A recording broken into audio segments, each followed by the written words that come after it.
Yang ketiga, Ya. yang dikandung daripada Roh Kudus. Maaf Pak Dun. Maaf, seribu maaf. Menurut Islam, Roh Kudus itu siapa? Jibril alaihissalam. Yang dikandung oleh Roh Kudus. Roh Kudus membuat seorang perempuan mengandung.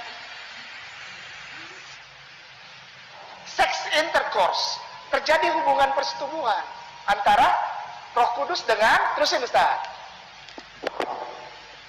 Ya, penghujatan terhadap anak manusia akan diampuni Ustadz Ahmad Kainama, tetapi hujatan Anda terhadap Roh Kudus itu tidak akan diampuni. Anda mengatakan bahwasanya Roh Kudus bersetubuh dengan Maria, ya, bersetubuh dengan Bunda Maria. Bayangkan teman-teman sekalian, ini bukan hanya penistaan biasa-biasa. Ya, Tuhan kita, ya, karena Roh Kudus adalah Tuhan, bersetubuh dengan Maria menurut Ustadz Ahmad Kainama. Ini sudah melakukan penistaan, penghinaan yang paling keji kepada orang-orang Kristen.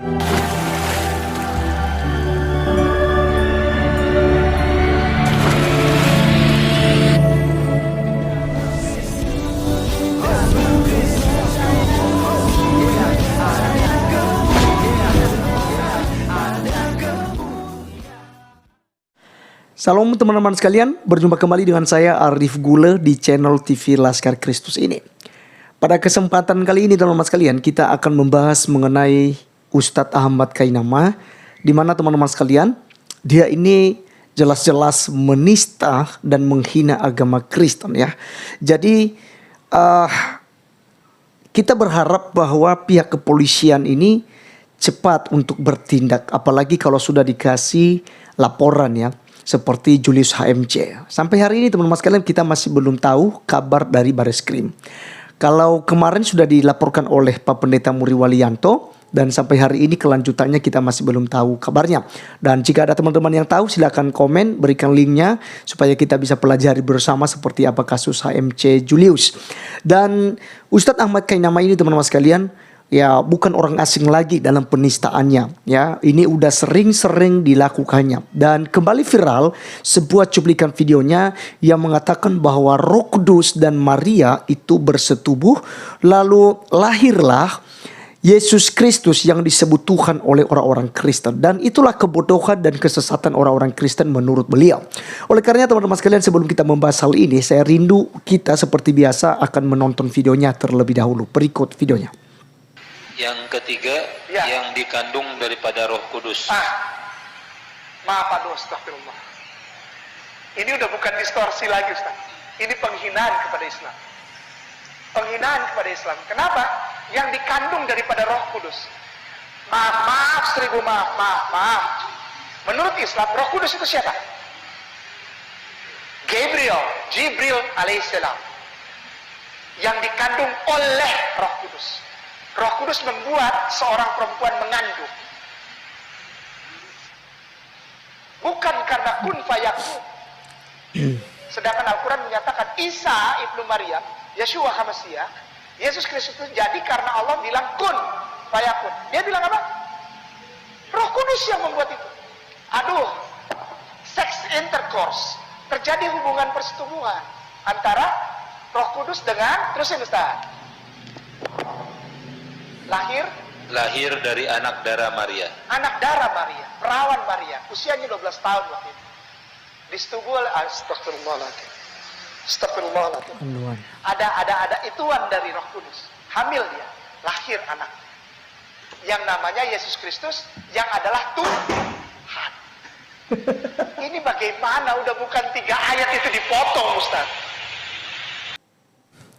Oke, teman-teman sekalian, itulah cuplikan video daripada Ustadz Kainama yang kita sudah dengar bersama. Dan ini tentu saja teman-teman sekalian bagi umat Islam hal yang merupakan lelucon, hal yang bangga, yang menjadi kebanggaan karena ada orang-orang yang menghujat kekristenan, ada orang-orang yang mengatakan Kristen sesat, dan juga ini akan menjadi pegangan bagi umat muslim yang mendengar tentunya ya. Mereka ketawa ketiwi dengan penghinaan yang dilakukan oleh Ustadz Ahmad Kainama.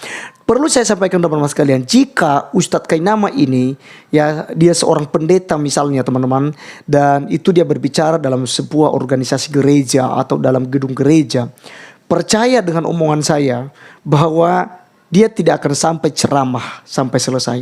Pasti akan dikeluarkan oleh umat. Pasti akan ditegur oleh para pengurus gereja. Karena itu sudah mengganggu agama lain, menista agama lain. Karena bukan Al-Quran yang dibahas oleh beliau, tapi yang dibahas adalah kejelekan dan juga penghinaan terhadap agama Kristen ya.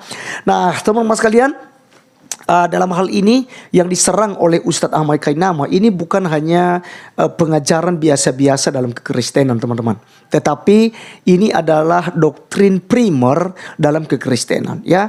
Ada pengakuan iman rasuli. Pengakuan iman rasuli ini teman-teman sekalian adalah pengakuan yang hakiki, yang tidak bisa dirubah-rubah oleh manusia, karena itu sebuah ikrar iman ya mengenai ketuhanan daripada Tuhan Yesus Kristus, dan di dalamnya terkandung makna daripada Tritunggal, yaitu Bapa, Putra dan Roh Kudus. Nah, kalau Ustadz Ahmad Kainama menyerang ini sama halnya sudah menghancurkan dasar-dasar kekristenan ya.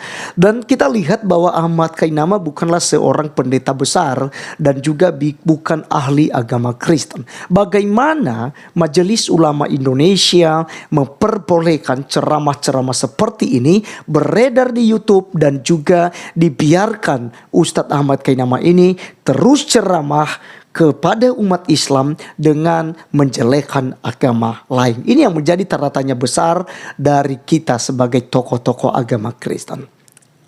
Ustadz Ahmad Kainama tadi membahas yang pertama adalah orang Kristen ya menghina agama Islam ya, gara-gara dengan adanya pengakuan iman rasuli yang dikandung dalam Roh Kudus, lahir dari anak darah Maria yang menderita di bawah Pontius Pilatus, disalibkan, mati dan dikuburkan. Pada hari yang ketiga dia bangkit pula dari antara orang mati, naik ke sorga, duduk di sebelah kanan Allah Bapa yang Maha Kuasa, dan akan datang dari sana untuk menghakimi orang yang hidup dan yang mati. Ya, aku percaya kepada Roh Kudus, gereja yang kudus dan am, persekutuan orang kudus, ya, pengampunan dosa, kebangkitan daging dan hidup yang kekal. Jadi teman-teman sekalian, ini adalah pengakuan iman rasuli. Bagaimana Ustadz Ahmad Kainama membangun sebuah statement bahwa dengan adanya pengakuan iman rasuli ini, maka orang-orang Kristen telah menghina orang Islam.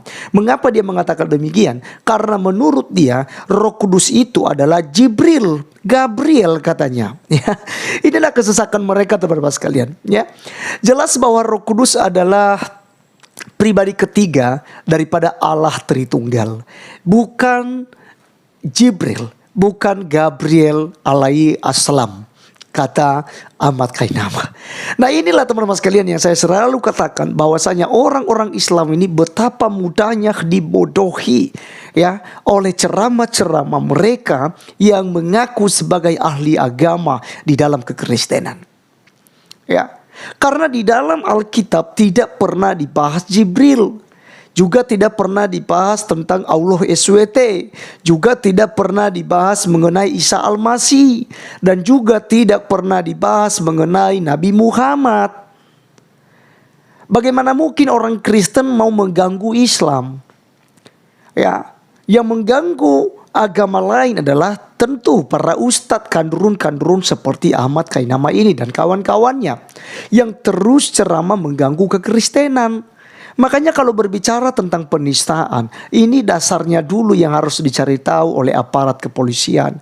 Jangan hanya begitu ada tekanan dari para ulama ya, seperti yang kemarin beredar di Anak Bata ya, yang sudah ditangkap ya. Ada ustadz-ustadz daripada Medan ya, ormas Islam yang katakan bahwa jika hukum tidak ditegakkan, maka darah dan daging si anak Batak Rudi Simamora itu akan menjadi milik kami, hak kami katanya, darahnya, dagingnya, hak daripada para ulama tersebut. Ya, jadi teman-teman sekalian, polisi takut, polisi ya tertekan dan bertindak dengan cepat tanpa mereka menyelidiki asal usul daripada penistaan, jika itu penistaan yang dilakukan oleh Rudi Simamora. Karena teman-teman sekalian, saya berpikir bahwa apa yang disampaikannya ada dalilnya. Dia katakan bahwasanya ya, di mana buktinya Allah menciptakan langit dan bumi sementara dia ini muncul di abad ke-7 atau akhir abad ke-6. Nah, ini adalah hal yang pantas untuk dipertanyakan. Dan itu juga berdasarkan debatnya kepada Julius HMC, ada si Juma, dan kawan-kawan daripada Muslim lainnya. Akhirnya cuplikan videonya itu digoreng-goreng dan akhirnya menjadi sebuah penistaan ya bagi ulama dan ustadz-ustadz yang ada di luar sana. Sementara teman-teman sekalian, kalau seperti dilakukan oleh Ustadz Ahmad Kainama tadi, ini kan di ruang tertutup, dilakukannya ya saat ceramah, bukan dialog ya, atau bukan berdebat dengan orang-orang Kristen, tapi dia monolog dalam masjid. Walaupun itu dalam ruang tertutup, tapi dia sedang monolog membahas iman kekristenan, dan ini sebenarnya melanggar undang-undang ITE. Ya, teman-teman sekalian, Roh Kudus bukanlah Jibril atau malaikat Gabriel, bukan. Ya, tapi Roh Kudus adalah Roh Allah itu sendiri. Roh Allah yang bersama-sama dengan orang-orang Kristen. Makanya dikatakan oleh Alkitab, aku tidak meninggalkan engkau seperti anak yatim piatu, seperti yatim piatu, tapi aku akan kembali dan bersama-sama dengan engkau sampai kepada akhir zaman. Yaitu Roh Kudus itu, teman-teman sekalian, bersama dengan kita. Mari kita melihat ayatnya. Dalam Yohanes pasal 14 ayatnya ke-15 sampai ayat 20, teman-teman sekalian. Dengan perikop Yesus menjanjikan penghibur. Jikalau kamu mengasihi aku, kamu akan menuruti segala perintahku. Aku akan meminta kepada Bapa, ya, pribadi pertama, dan ia akan memberikan kepadamu seorang penolong yang lain. Penolong yang lain, ya. Perhatikan, ini tentang Roh Kudus. Supaya ia menyertai kamu selama-lamanya, sampai kepada akhir zaman, teman-teman sekalian, sampai kepada kedatangan Tuhan Yesus Kristus yang kedua kali. Yaitu roh kebenaran, ya. Penolong yang lain yaitu roh kebenaran. Ini yang bicara adalah Yesus Kristus. Aku akan meminta kepada Bapa, dan dia akan untuk memberikan kepadamu seorang penolong yang lain, ya, Parakletos. Dan ia akan menyertai kamu selama-lamanya, yaitu roh kebenaran. Ya, perhatikan, roh kebenaran. Dunia tidak dapat menerima dia, ya, sebab dunia tidak melihat dia dan tidak mengenal dia. Tetapi kamu mengenal dia, sebab ia menyertai kamu dan akan diam di dalam kamu. Aku tidak akan meninggalkan kamu sebagai yatim piatu. Aku datang kembali kepadamu, tinggal sesaat lagi dan dunia tidak akan melihat aku lagi. Ya, aku di sini adalah Tuhan Yesus Kristus, ya, karena di sini berbicara tentang Tritunggal. Ya, ada Bapa, ada Yesus Kristus yaitu Firman, dan ada Roh kebenaran tadi, Roh Kudus. Tinggal sesaat lagi dan dunia tidak akan melihat aku lagi, tetapi kamu melihat aku, sebab aku hidup dan kamu pun akan hidup. Pada waktu itulah kamu akan tahu bahwa aku di dalam Bapakku dan kamu di dalam aku dan aku di dalam kamu. Nah, teman-teman sekalian, sangat jelas di sini diberitahukan kepada kita bahwa Roh Kudus itu akan diam dalam diri orang-orang percaya. Ada yang mengklaim seperti Ahmad Kainama tadi, dia katakan Roh Kudus itu adalah Jibril atau Gabriel menurut dia. Ada juga ustadz-ustadz yang lain yang mengatakan bahwa Roh Kudus itu adalah Muhammad. Ya, Nabi Muhammad itulah Roh Kudus katanya, penghibur yang lain. Ada banyak sekali tafsirah di sini. Ada Ustadz Juma, ada Julius HMC itu, teman-teman sekalian, dan ada ustadz-ustadz yang lain, ya. Banyak sekali teman-teman bisa searching, ya, di YouTube itu ada banyak sekali penjelasan mengenai Roh Kudus itu diklaim sebagai Nabi Muhammad. Nah, pertanyaan saya, teman-teman sekalian, Nabi Muhammad adalah manusia. Dia dilihat, dia kelihatan oleh kasat mata. Tapi Roh Kudus yang dimaksud di sini, Roh kebenaran, diam di dalam diri kita. Dunia tidak dapat melihat dia. Dunia tidak bisa merasakan dia. Tetapi kamu, kita yang percaya kepadanya akan melihat dia, merasakannya, sebab dia tinggal di dalam hati kita. Dia akan menyertai kita sampai selama-lamanya, sampai pada kedatangan Tuhan Yesus yang kedua kali. Maka teman-teman sekalian, apa yang disampaikan oleh Ustadz Kainama adalah sangat menistakan agama Kristen. Ingat, ya, penghujatan terhadap anak manusia akan diampuni Ustadz Ahmad Kainama, tetapi hujatan Anda terhadap Roh Kudus itu tidak akan diampuni. Anda mengatakan bahwasanya Roh Kudus bersetubuh dengan Maria, ya, bersetubuh dengan Bunda Maria. Bayangkan teman-teman sekalian, ini bukan hanya penistaan biasa-biasa. Ya, Tuhan kita, ya, karena Roh Kudus adalah Tuhan. bersetubuh dengan Maria menurut Ustadz Ahmad Kainama. Ini sudah melakukan penistaan, penghinaan yang paling keji kepada orang-orang Kristen. Maka teman-teman sekalian, saya berharap kalian viralkan video ini. Kita akan lihat bagaimana reaction daripada pihak aparat kepolisian. Terima kasih teman-teman sekalian sudah menonton video kali ini, dan sampai ketemu di video selanjutnya. Tuhan Yesus memberkati kita. Salam.